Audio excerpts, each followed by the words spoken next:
Inhlangano yetepolitiki lesanza kubunjwa umkhonto wesizwe sewufake emaphepha laphuthumako enkantolo yomthetho-sisekelo ngenhloso yekumisa kuhlala kwekuqala kwendlu yaba yesikhulu lokuhlelelwe mhla til-11 ngaLwesihlanu eKapa. Luphiko lolubuke kuholwa kwembuso ngebucotfo i-Public Service Accountability Monitor luthi luyangabata kutsi tindvuna tembuso wesikhombisa titawuncishiswa. Kwaba kuhle kuphindze ngihlanganyele nawe mbukeli wetindzaba telulwimi lwesiswati lesitetfula sise-Auckland Park eJozi etindlini tekusakata te-SABC lishonile. Kanti-ke khumbula kutsi letindzaba tiyatfolakala futsi etinkundleni tekuchumana i-X, i-Facebook, ku-SABC Plus kanye naku-YouTube ngekutsi SABC Tindzaba.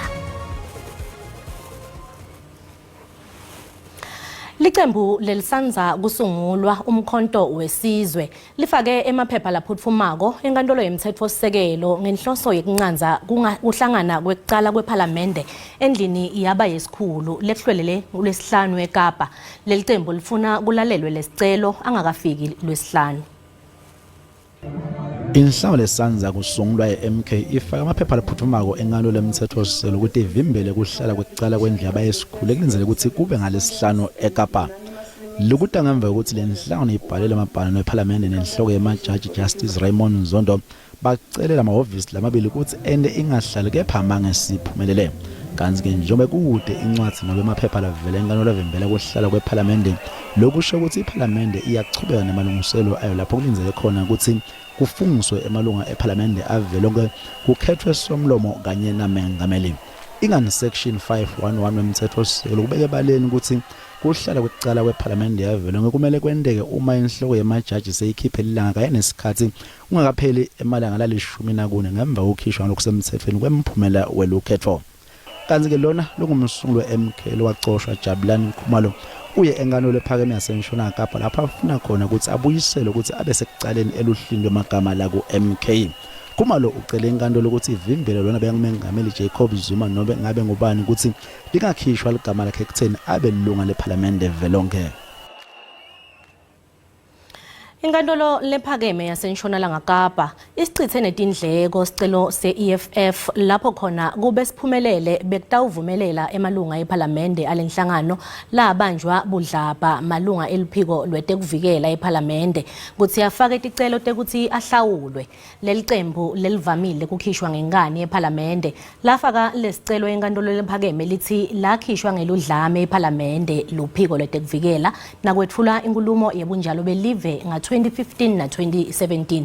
Leli cembu lithi-ke lokho bekungekho emthethweni futhi kanjalo nje akuhambisani nemthetho-sisekelo.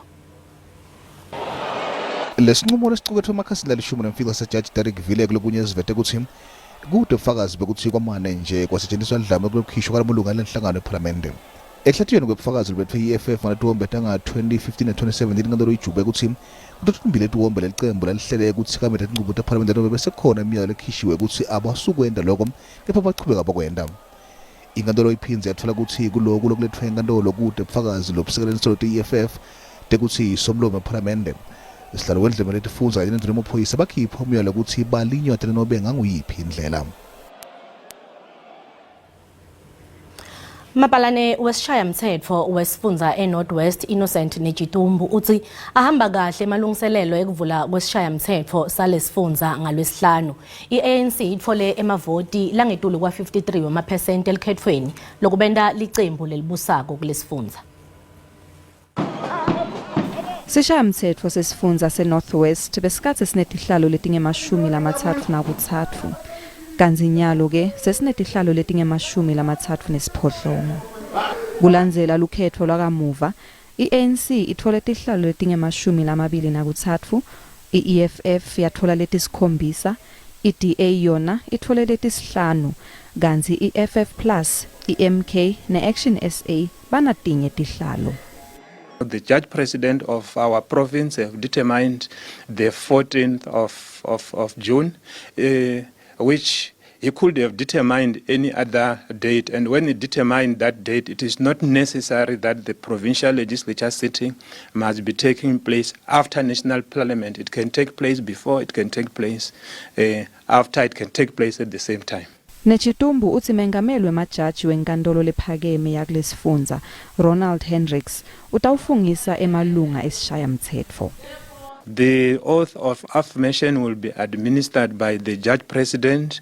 After they have all taken an oath or affirmation, we will then proceed to do the election of office bearers. Lendlu itawuphindze igcoke titfunywa temkhandlu wetifundza. Kanzi nabo sihlalo bemakomiti nabo batawukhetfwa matfuti. Kanzi sisekudo tepolitiki itayo inhlangano ye-MK simukela Dr. Nsizwa Zonke Yende longumhlati wetepolitiki lovela enyuvesi yaseMpumalanga. Dr. asikubingelele sibonge kakhulu isikhathi sakho. Sawubona Rebecca nababukela emakhaya ngiyanibingelela nonke. Kungumqondo lomuhle yini ukuthi iMK ifake lesicelo enkantolo njengoba sekusele emalanga lamabili ukuthi kuhlale iParliament ifungise emakhetho? Ngicabanga ukuthi kuyahluka uma ngabe uzoyibheka ngokomthetho kwepolitiki. Ngokomthetho singasho ukuthi iqembu leMK lokho sikubiza ngokuthi yabo ngoba kube khona ekutheni iqembu leMK lingavumelane noma liphikisane nezinto ezikubalule ukuba akuzona noma zenza imiphumela yokhetho ingabi noma bangayibizi ngokuthi ibikhululekile futhi ibinokukhululeka. So ngiyabona ukuthi noma ngicabanga ukuthi indlela iMK yenza ngayo ba-practice leyo democracy yabo ukuthi bakwazi ukuthi la bangavumelani khona nemphumela bakwazi ukuthi baye enkantolo ukuyokucela ukuba inkantolo imise ukuqhubeka kweParliament. Ngabe ithini vele inqubo yeParliament uma kuta ekuvulweni kwayo kanti kungavumelani ngetinombolo telikhetho njengoba kwendekile kulolikhetho loluphelile vele iyaqhubeka ihlale nanoma kunemaqembu langakenetiseki? Ngiyacabanga ukuthi uma ngabe ubheka isisekelo especially ngicabanga ukuthi usection 42 womthetho sisekelo 52 womthetho sisekelo ukubeka ngokusobala ukuthi iParliament linamalungu awu 350 to 500 ekumele akhethwe. Lokho ngicabanga ukuthi ikhona ukusetshenziswa iMK ekutheni bathi iParliament angeke ukwazi ukuhlala ingekho ngoba inamalungu awu58. Okuba lokho iMK ikusebenzisa njengento abangakwazi ukuthi bayisebenzisa ekutheni bavimbele iParliament lokubahlala. Kodwa ke ukuhuma lo mthetho lokho sizokuzwa kahle ngenkantolo ephakeme ngoba kuyenzeka futhi uma ngabe ubheka futhi ukuthi usection 46 noma usection 46 uchaza ngokusobala futhi ukuthi uma ngabe iParliament lingakwazi ukuhlala iParliament nalabo abakhona likwazi futhi ukuthatha inqumo ngoba lithi uthi umthetho sisekelo ukuze likwazi ukuthi bavote eParliament noma bathathe inqumo kumele babe yi1/3. Lokho kusho ukuthi iMP ayinawo amalunga anele okukwazi ukuthi ngavimba noma ingavimbele ukuthini iParliament likwazi ukuqhubeka liphinde lithathe futhi nenqumo. Njengoba ifake lesicelo iMK kwendeke iphumelele kanti lokho kutayimisa njani ngemthelela wayo eParliament kanti uma ke ingaphumeleli sitawulimala kangakanani isifundi nekusimama kwayo iMK kungeke kwendeke ukuthi itigwaze ngesawo? Ngicabanga ukuthi uma ngabe iMK iphumelela lokho kuyosho ukuthi bawinile ngoba kuyosho ukuthi iParliament bakwazile ukuthi balimise ngoba sazi futhi ukuthi iMK akuyona yodwa ekhala ngokuthi imiphumela yokhetho ngendlela bekufuna ihambe ngayo. Onile ukuthi maningi amaqembu nabantu futhi abathe cha wahambanga kahle neIEC yakuvuma futhi lokho ukuthi maningi abenze lokuthiwa ama-objections okhetho. Ngicabanga ukuthi uma ngabe ukuthi MK iyaphumelela lokho kuyobe kusho ukuthi ikwazi ukuthi ikhombisa abantu baseningizimu Afrika ukuthi noma babencane eParliament bangakwazi ukuthi babe nenamba engange yeANC kodwa bazokwazi ukuthi bamise iParliament. Lokho kuyobe kusho ukuthi mina kubo abe MK. Kodwa mangabe ukuthi MK ayiphumeleli, ngicabanga ukuthi futhi nakho lokho iMK akungeke ukuthi kuyilimaze kakhulu ngoba iMK izokwazi ukuthi iphinde futhi isho ukuthi no, thina lebe sikwenze ngenhloso yokuthi sifuna ukuthi siqondisise kahle ukuthi ngabe iParliament liqhubha ngokomthetho noma liqhubha ngokwentando yabantu. So lokho nakhona futhi kwenza iMK ibonakale njengeqembu elikwaziyo ukuthi lisebenzise intando yeningi ukuze liqhube inqubomgomo yaseParliament. Dokotela sibonga kakhulu isikhathi sakho. Siyabonga kakhulu. Udokotela Nsizwa Zonke Yende lovela eNyuvesi yaseMpumalanga lobekade asichazela kabanti ngesicelo lesifakwe iqembu leMK enkantolo yomthethosisekelo. Kanti ke qhubekela embili netindzaba mbukeli sikubutile ukuthi uthini umbono wakho ngalesicelo lesiphuthumako lesifakwe iMK enkantolo yomthethosisekelo sekumisa kuhlala kweParliament ngalwesihlanu uphendvule ngalendlela. Mina ngiyayiseka iMK ukuthi right. Kulungile ukuthi into kulungiswa amaphutha umsebenzi ungakaqali ngoba kwaze kwaqala umsebenzi ziningi izinto eziyophazamiseka. Ngithi mina abenze ubulungiswa bakwethi abahambe baya lapha eParliament ukuze umsebenzi uqale ebafeze idingo zabantu ngoba nokuyidonsisa kwabo ukubuyisela intuthu ke emuva. MK inelungelo ukukwenda lokho ngoba yona iyabona kusidingo adambe kahle alizange ukhetho lambe kahle kunemigicigidi leyendekile. So sawuva ngayo enkantolo ukuthi yona ithi MK mayingabe ku-export ayihamba iye eParliament ukuze itholele amasidi ayi-57 ayichinge eParliament MK izokwazi ukwenza umsebenzi. Yabona le MK lena ifuna ngathi kumbe siyayithandaza or siyayincenga. Mina ngibona ukuthi umsakazi wami ANC neDA neEFF abaqhubekise ngosiyami ukuhlala eParliament. Thina sesilindzele ngosiyami ile nkulumo eParliament ukuthi iyabe. Lola ngumbono wembukeli iSABC ngeke yetfeswe ukuthi iphendvulela ngawo. Sikhungo lesibuke kusebenta lokungiko kwetinhlangothi letingaphansi kwemisebenzi yesive sithi side sicinisekiso sekuthi singehliswa sibalo setindvuna tembuso kulohulumende welihlandla lesikhombisa. Lokhu kuta emva kwekuthi kube nesikhalo ngesibalo lesisetulu setindvuna tembuso letingemashumi kule khabinethi lephumako. Le cabinet lephumako bekade lendvuna letingemashumi namasekela lengemashumi lesikhungo sithina qisaniswa lamanye amavela asedulu emhlabeni eNingizimu Afrika nesibalo setulu kakhulu setindvuna tembuso. Kepha-ke sithina qisaniswa nalamanye amavela ase-Afrika nesibalo singephansi nje kancane. Sicelo-ke sekuthi lo hulumende longenako abuyise lithemba lekusebenza kwecabinet ngendlela egculisako. Labo abagxeka lesibalo samalungu ecabinet bathi lokho kufaka ingcindezelo emalini tesive. Bathi kusetshenziswa imali enyenti etimotweni nabonogaza kulabo labo-cabinet. Kepha-ke lo mnyango wezomnotho uthi kwehlisa isibalo setindvuna tembuso ngeke kuholele ekongeni lokungako kepha nje kungabe kusho lokuthile. Sombe secala sekuhlala seParliament sekukhetha mengameli sitawuba ngalesihlanu. Kazi ke licembu leRise Mzansi lona lithi etela phakamisa ligama lamengameli ngakulo. Mengameli umusha kulenzela ukuthi amemethele icabinet lensha emva kokuthi sakabewe ngalokusemthethweni. Kuletinye uMasibiya ititolo bahlomuli besikhwama sekuncepheteliswa kwalabatfola itingoti emigwaqeni iRoad Accident Fund basole lenhlangano ngekwehluleka kholela labo lababanakekelako.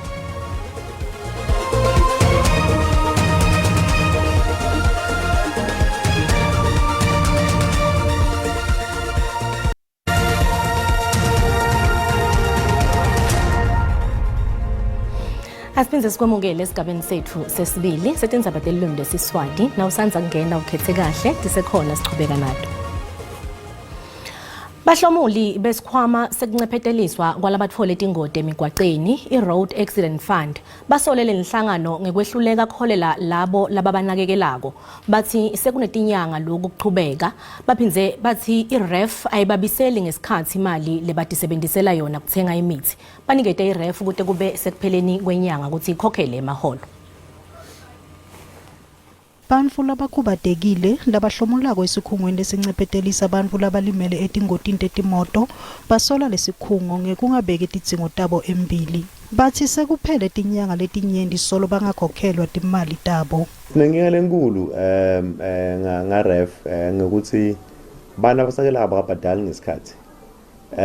Bahamba tinyanga bangakaholanga.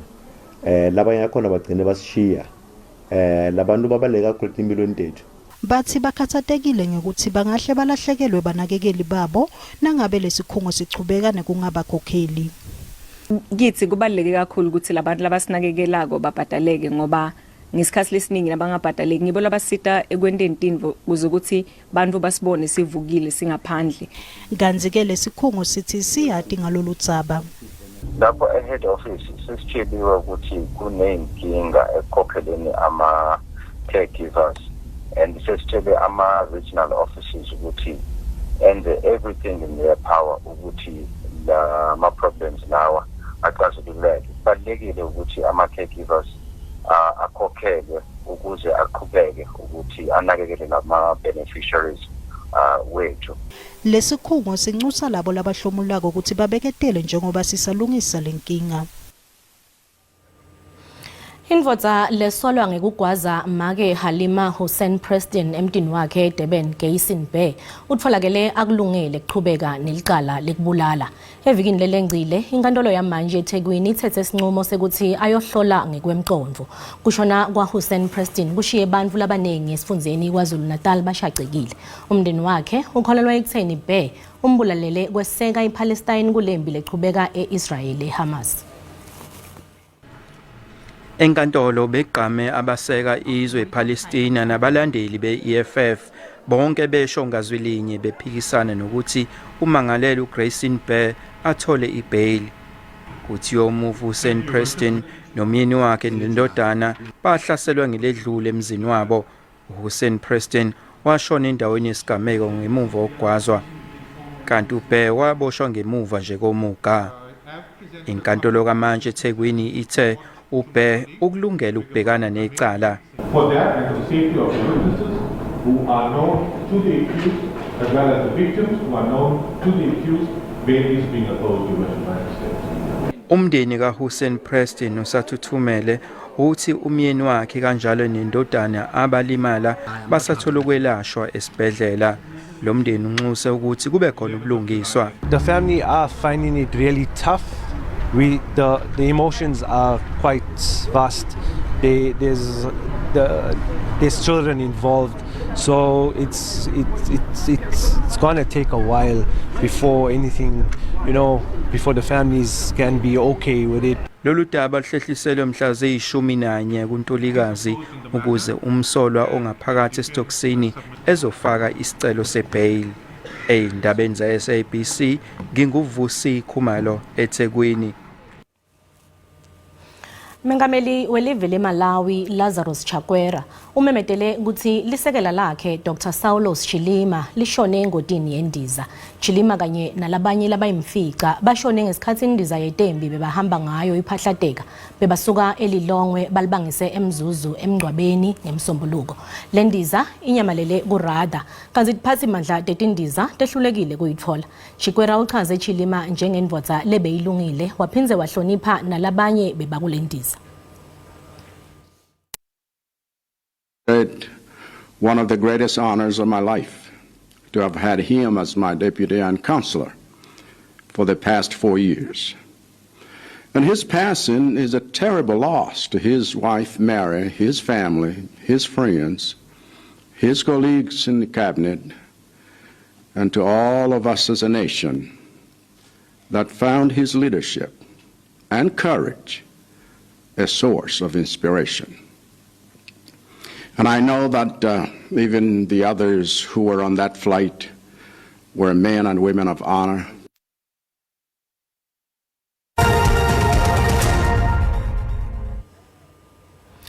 Nasivakashele timakethe tetimali sitfola ukuthi lirandi linyukile nalichathaniswa netimali takulamanye emave.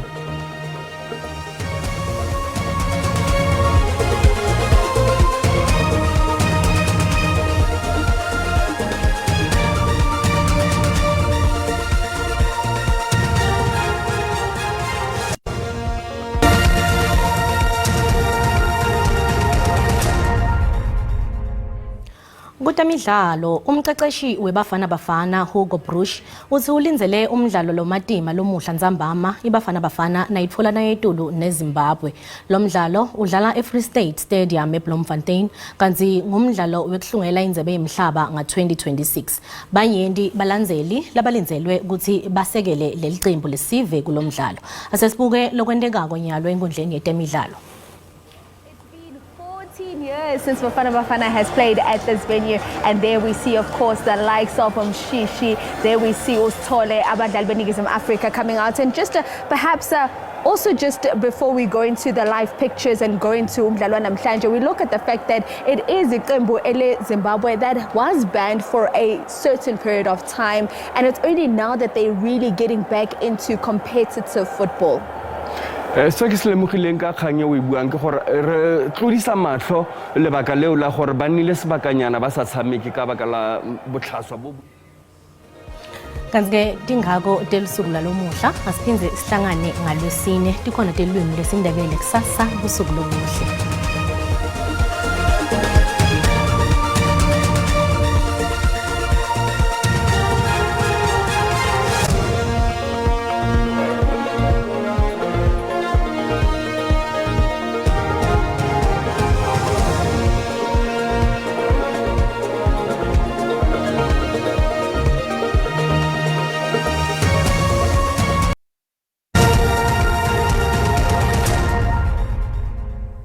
Nginibingelele ngiphinze nginamukele kunasi isimo selitulo babukela emakhaya sanibonani nasibona mhla kusihlo sibona ngathi kenana nemafu emvula langenako lapha eligwini lapha entshonalanga kanti ke ngagcina sahambisana nemsengalo banzako longenako elangeni lakusasa ukule emakhaya mathu emvula ngagcina sayifike khona ku 30% lapha eligwini kanti 80% etinyenza umoya ogijima ufike khona ku 40 km ngeli hour kanti abukele emakhaya nasibona lo mnimoya lo mbibethako lomkhulu la esifundeni sefu lesikhulu nodonke babukele emakhaya sicaphele lezo dindzawo kanti ke nendlela esebenza ngayo umlilo ukuze singadali ingoti babukele emakhaya nemoya lomkhulu lobonakalako njengoba nibona lana babukele emakhaya kanti ke lasingena kona la Gauteng kufuthumala kwelive la eJohannesburg itaqala khona ku 0 ekseni kuyabanza kunyukele khona ku 17 Carltonville -2 ekseni kuyabanza kakhulu babukele emakhaya kanti iPitoli hlede ku 18 emva kwamadina babukele emakhaya singena khona lapha esifundeni lapha eLimpopo Musa hlede ku 24 kanti ke Mokopane hlede ku 22 Belabela hlede khona ku 21 eThabazimbi iqala ku 2 ekseni linyukele khona ku 22 babukele emakhaya singena lapha eMpumalanga enzaweni sesikhukhuza hlede khona ku 25 lifuthumele Carolina -2 ekseni kuyabanza lishubisa umkantshimbela kanti ke 17 emva kwamadina kanye neEmelo isekunda ihlede lapha ku 19 Standerton -2 nakhona kuyabanza kakhulu leyo nzawo kanti eMkhondo hlede ku 17 babukele emakhaya lapha enzaweni lapha eKwaZulu Natal eThekwini hlede khona ku 24 Richards Bay iqala khona 11 enyulo ku 26 kanti eLundi hlede ku 27 -4 ekseni lapha eLady Smith babukele emakhaya nithi khuselekela amakhata babukele emakhaya kanti eKokstad hlede khona lapha ku 20 emva kwamadina singena khona lapha emshona eMpumalanga Kapa lapha eMthatha hlede khona lapha ku 24 kumanqala ku 5 enyulo khona ku 18 Nquba hlede khona ku 20 kanti kulomo iqala ku 7 enyulo khona ku 16 kwaNtsholi hlede khona ku 20 Qonce uqala ku 11 enyulo ku 21 lapha eMakhanda liqala khona ku 9 linyukele khona ku 19 emva kwamadina eMaletswayi liqala ku 4 lihlede khona ku 16 singena khona lapha entshonalanga Kapa enzaweni lapha eCape Town hlede khona ku 18 emva kwamadina Beckford West uqala khona ku 9 enyulo ku 17 George uqala ku 39 nyukele khona ku 19 lifuthumele kancane lapha eRiversdale hlede khona ku 20 lapha eClean William uqala khona ku 15 lihlede khona ku 21 esifundeni sefu lesikhulu kunadotonke babukele emakhaya lapha enzaweni lapha eAppington hlede khona ku 23 kurumanqala khona ku 4 anyukele khona ku 19 iKimbali ihleli lapha ku 21 babukele emakhaya kanti ke iDR liyabanza babukele emakhaya qala khona ku 5 linyukele khona ku 17 Sutherland 1 ekseni linyukele khona ku 15 kanti eCalvinia la khona ku 10 linyukele khona lapha ku 17 babukele emakhaya kanti enzaweni lapha eFree State babukele emakhaya enzaweni eSasolburg hlede khona ku 19 Krokstad qala khona ku 0 nyukele khona ku 19 kanti Bloemfontein qala khona ku 0 nyukele ku 8 ngophana ahlede khona ku 17 emva kwamadina lapha eNorthwest esifundeni sefsegcina Ottosdale hlede khona lapha ku 19 emva kwamadina Toscal qala ku 3 anyukele lapha ku 23 eFreiburg qala khona ku 2 nyukele khona lapha ku 22 kanti Mahikeng qala khona ku 3 ihlede khona lapha ku 19 babukele emakhaya boya ngathi ngilobole ngiphathana babula lokuhle edihlweni lanzilako nisalane kahle.